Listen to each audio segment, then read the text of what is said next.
চাঁদপুর মাছঘাটে সোমবার ২৫ আগস্ট ২০২৫ মন দরে ২,২০,০০০ টাকায় বিক্রি হয়েছে বড় সাইজের ইলিশ। মাছঘাটে স্থানীয় মৎস্য ব্যবসায়ী সুমন খানের আড়তে সোহাগ শিকদার নামের এক ক্রেতা এই মাছগুলি ক্রয় করেন। ছবি প্রতীকী, স্থানীয় মৎস্য বণিকদের প্রোভাইডেড।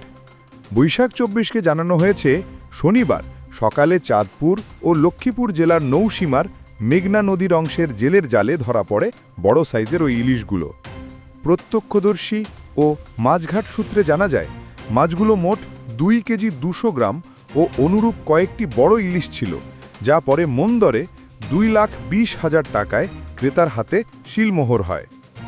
জেলা মৎস্য বণিক সমিতির সভাপতি আব্দুল বারী জমাদার মানিক বৈশাখ ২৪কে বলেছেন, চাঁদপুর মাছঘাটে মাঝে মাঝে এমন বড় সাইজের ইলিশ নাসে।